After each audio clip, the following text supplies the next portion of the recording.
Bonne journée à toutes. Un incendie s'est déclaré hier soir aux alentours de 20h sur la commune de Prunello-di-Fiumor. Les sapeurs-pompiers sont actuellement sur place pour éteindre le sinistre. Ce dernier ne présente pour l'instant pas d'inquiétude particulière et ne concerne que des herbes sèches.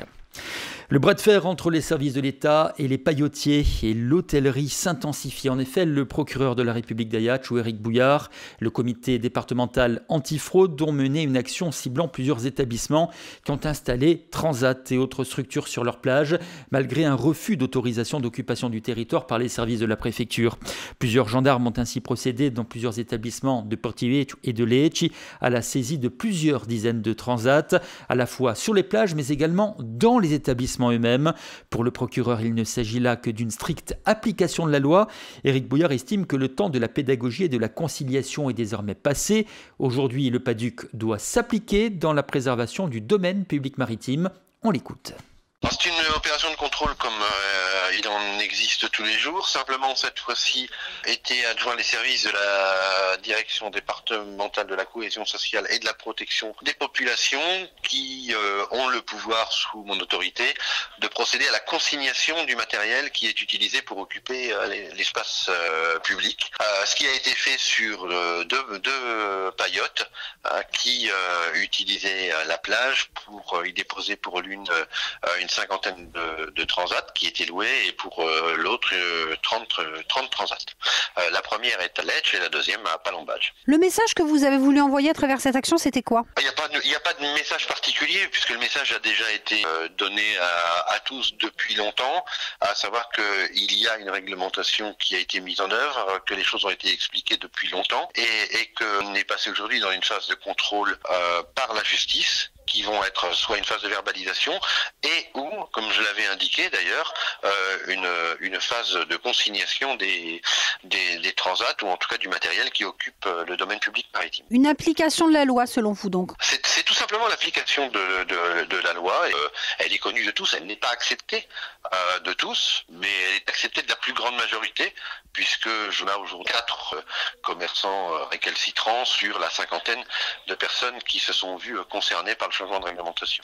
La communication qui a été faite par l'autorité administrative dans un premier temps, je rappelle que je ne suis pas à l'origine et que mon rôle consiste uniquement à vérifier l'application de la réglementation, mais l'autorité administrative a expliqué de longue date, j'ai suivi ces échanges en observateur attentif, en expliquant très tôt les raisons pour lesquelles certains se voyaient délivrer une autorisation d'occuper le domaine public maritime et d'autres pas, soit parce que la loi leur permettait, soit parce que la loi leur interdisait, soit alors parce qu'on était dans une tolérance chez certaines personnes qui avaient toujours respecté la réglementation. Donc, une fois cette phase d'explication faite, une phase pédagogique de passage des services de la gendarmerie a eu lieu pour réexpliquer la réglementation à chacun.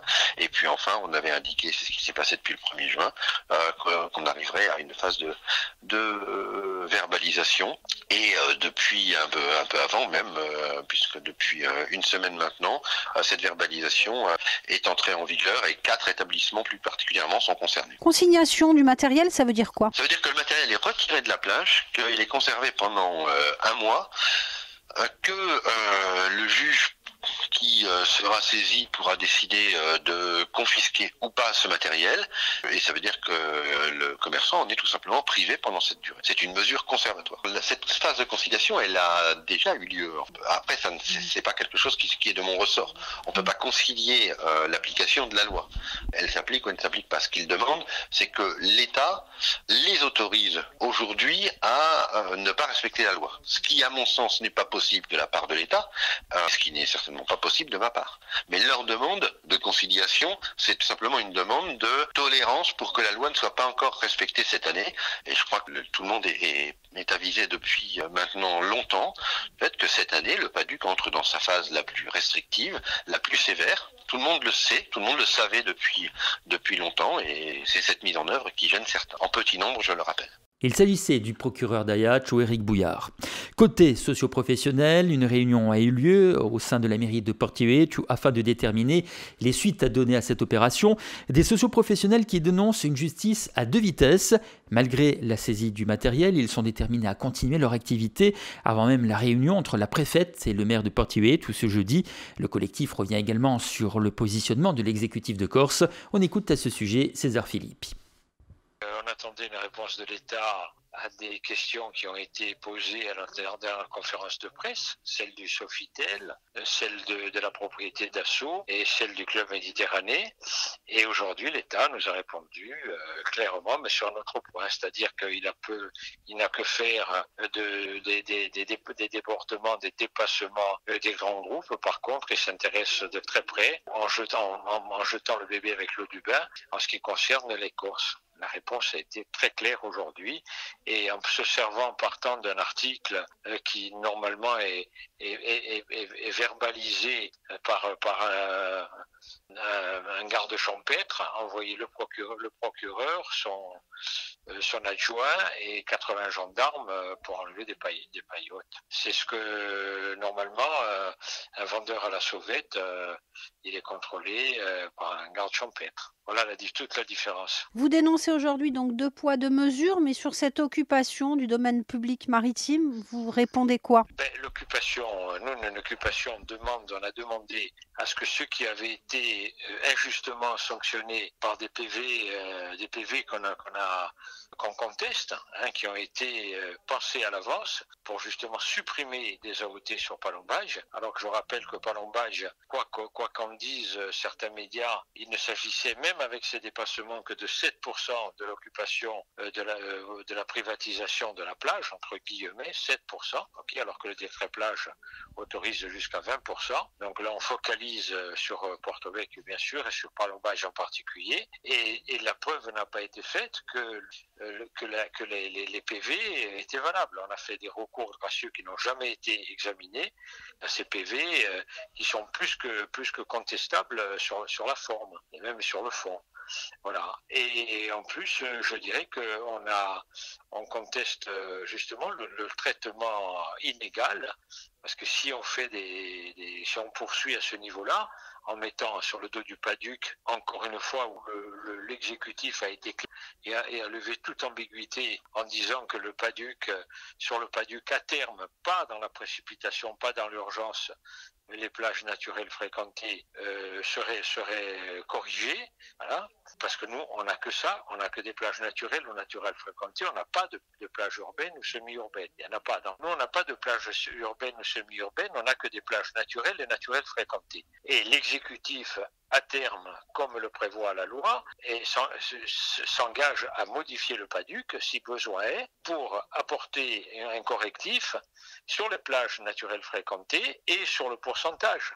Parce qu'il ne faut pas oublier qu'il y a une charte qui a été acceptée par les détenteurs d'AOT pour revenir, justement, qu'il n'y ait plus les débordements. Mais est-ce qu'on peut en vouloir à ceux qui n'ont pas débordé pour ceux qui ont exagéré? C'est vrai qu'il y en a qui ont exagéré, mais on n'a qu'à punir ceux qui ont vraiment exagéré. Mais quand on voit ce qui n'est pas sanctionné, ce qui n'a pas été sanctionné, quand on voit les surfaces comme celle du Club Méditerranée à Cargèse, où on parle de 2700 m² d'AOT, en disant que le Club Méditerranée est le poumon de Cargèse, et tant mieux pour nos amis cargésiens s'il en est ainsi, mais les AOT de Porto-Vecchio ne sont pas le rectum de Porto-Vecchio, pour rester dans la même métaphore.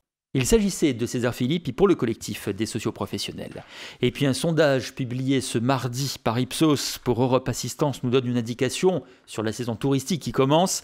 Selon cette enquête, 70% des Français vont partir en vacances et 56% d'entre eux resteront en France.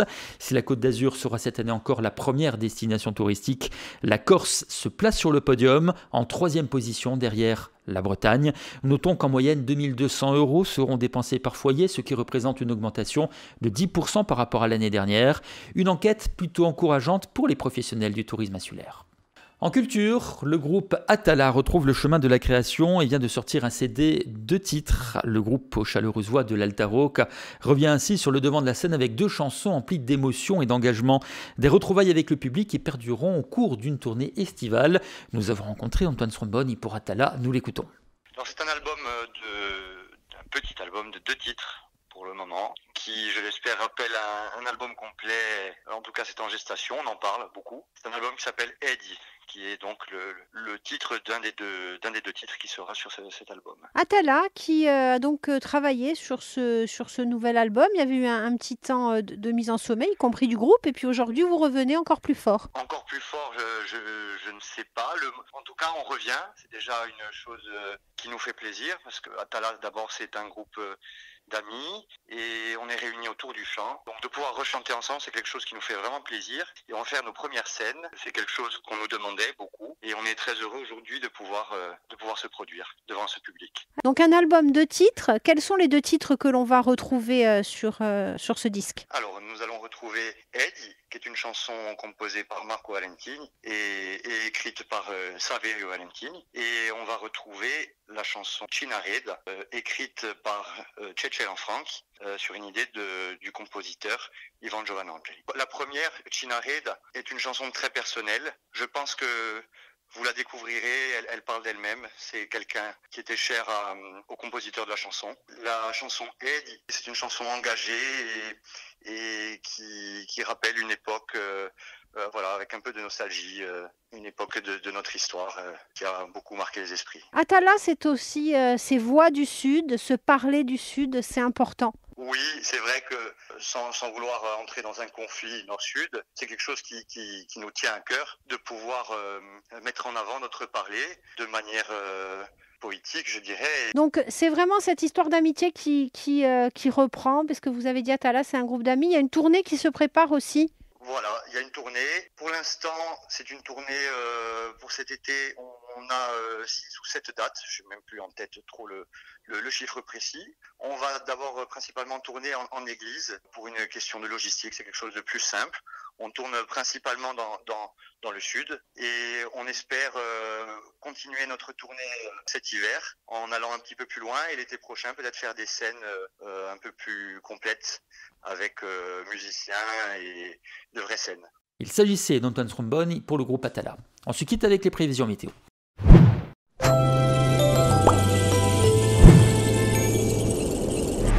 Nous sommes aujourd'hui le mardi 4 juin 2019. Il fera beau aujourd'hui sur l'ensemble de notre île avec un soleil qui dominera largement du matin au soir.